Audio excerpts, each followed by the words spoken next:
કાલે 2-3 ફોન પરદેશમાંથી આવ્યા હતા. એમણે કહ્યું કે આવા યુનિફોર્મમાં, પોતાના ટ્રેડિશનલ યુનિફોર્મની અંદર આ પહેલી વાર અમે કથા સાંભળી રહ્યા છે. આ પાઘડીવાળા બધા બેઠા હોય, આપણા બધા દેશી બધા કપડાં પહેરનારા બેઠા હોય, તો એક નવું દેખાય, એક નવું લાગે. અને ફરી પાછું આ બાજુ આપણે વળવાનું છે. જગાબેનને કહેલું કે, અને દાના બાપાને પણ કહ્યું હતું, દાના બાપા આ કાંઈ લોકો અત્યારે બેસી ન શકે એટલું બધું. મને કે તમે જે આહિર સમાજથી પરિચિત નથી, 12 કલાક આખી રાત્રિ બેસે. યદુંશ પરિવાર છે. કહ્યું હતું કે ને દાના બાપા, મેં તમને જ્યારે આપણે મળ્યા, આપણે જ્યારે તમે વલારડી આવ્યા ત્યારે મેં તમને વાત કરી હતી. દાના બાપાને મેં કહ્યું કે આ એટલું બધું કોણ બેસી શકે, અને આ તો વનવગડો. અને ખરેખર મને દાના બાપા એટલો ડર હતો કે એટલો મોટો મંડપ, એટલી મોટી વ્યવસ્થા, આજુબાજુ અડખે પડખે કોઈ ગામ નહીં, કેવી રીતે આવું બધું થશે?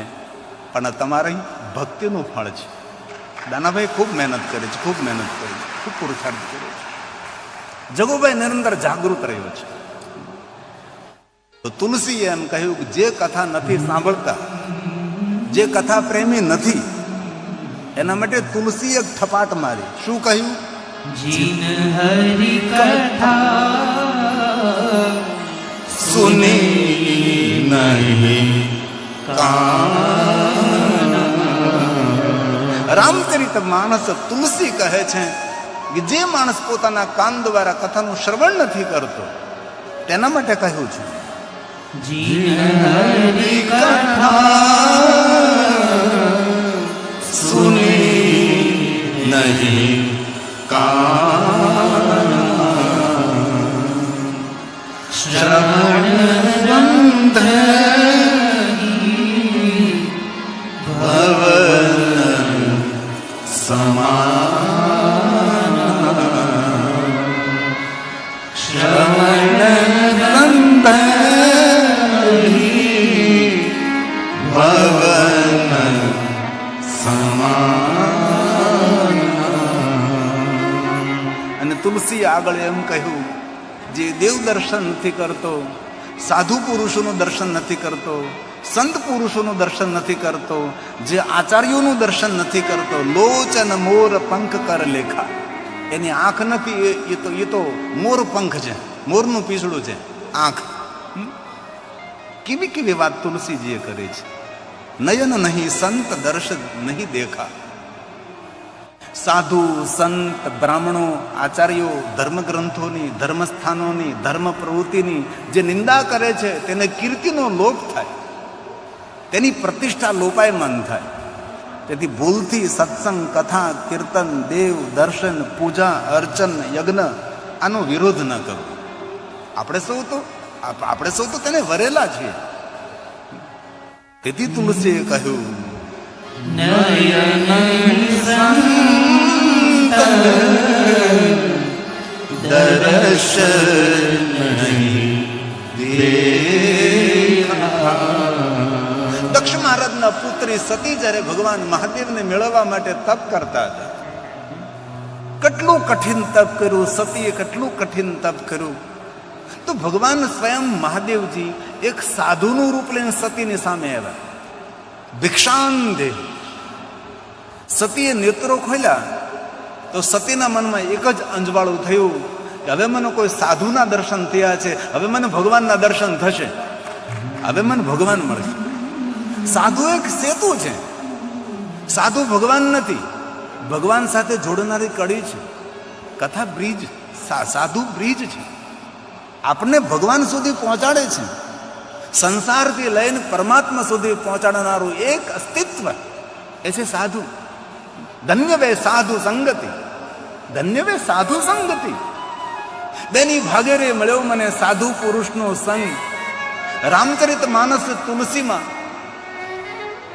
ભગવાન વિષ્ણુજીએ નારદજીને કહ્યું કે નારદ, પહેલી ભક્તિ છે કોઈ સાધુનું દર્શન કરો. પ્રથમ ભક્તિ આ પહેલી ભક્તિ છે. તેથી સાધુ, સંત, આચાર્યો, મહાપુરુષોનો વિરોધ ન કરવો. આ ધર્મના રક્ષકો છે, આપણી સંસ્કૃતિના રક્ષક છે. આપણી સંસ્કૃતિ જો સુરક્ષિત રહે તો આપણે સુરક્ષિત રહીએ. તેથી સાધુ દર્શન એ પરમાત્મા દર્શનનું ઓળખાણ છે. તેથી જ કહ્યું તુલસીએ, ભગવાન વિષ્ણુજીએ નારદજીને કહ્યું છે, પ્રથમ ભક્તિ સંતન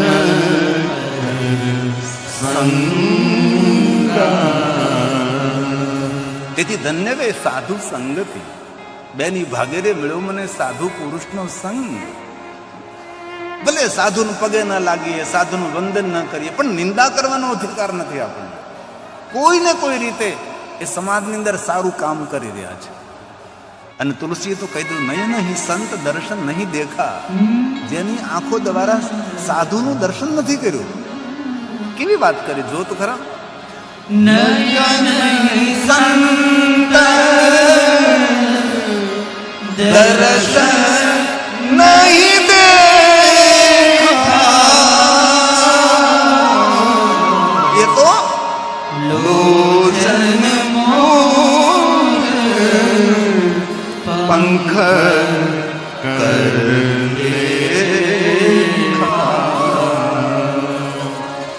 લોચન મોર પંખ કર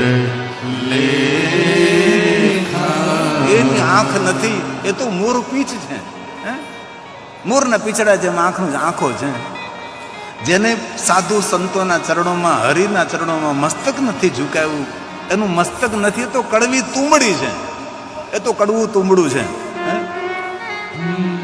જેને હરિના ચરણોમાં મસ્તક નથી ઝુકાવ્યું, જેને કોઈ સજ્જનોના ચરણોમાં પ્રણામ નથી કર્યા, કોઈ સાધુનું દર્શન નથી કર્યું, તે શિર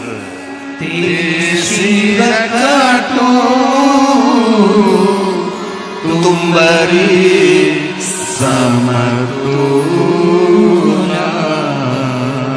કોઈ સાધુ સંત પરમાત્માને પ્રણામ કરવાથી આપણા જીવનની કડવાશ ઓછી થાય. ભાઈ, જે આપણા જીવનમાં કડવાશ ભરેલી હોય એ બધી જ ઓછી થાય. આવું તુલસીએ કહ્યું છે.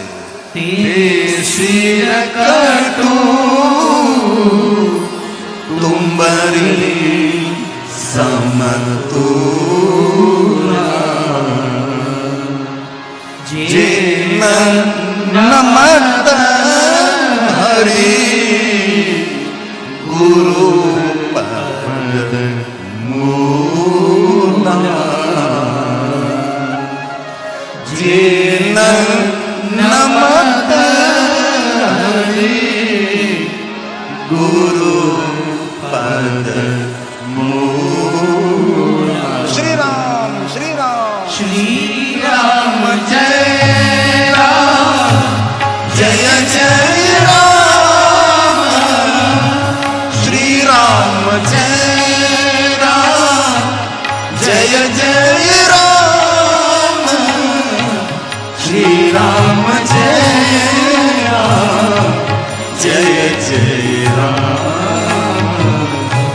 શ્રી રામ જય રામ જય જય રામ. નમઃ શિવાય નમઃ શિવાય નમઃ શિવાય નમઃ શિવાય નમઃ ભોલે નમઃ શિવાય હર હર ભોલે નમઃ શિવાય